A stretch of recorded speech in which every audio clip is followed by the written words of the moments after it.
very special car. We wouldn't have been able to afford it, so this was actually donated to us by angel donors. Maybe they'll fly in angels and help us sort through all this stuff. Right? You know?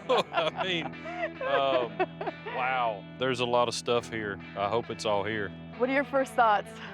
With it being a one of one, if we're missing that one little piece, I mean, that could be making it, not making it, getting it finished, not getting it finished.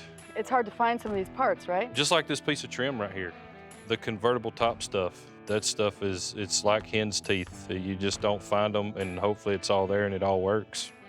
And you know, Bill had to sell the car to take care of medical bills for Luke. Right. So it's just a really touching story, and he's a Navy veteran, and his son is battling leukemia. They're huge Mopar fanatics, and this is like the most special thing that we could do to give back to them after what Bill has given to our country. Yeah, not everybody gets to hot rod a one-of-one car, so that's pretty special. It's got good bones. It really does. It's got good bones, good car, good color. It's gonna look good. You like it? Yeah, I like Good, it. because I love it. I think we can pull it off.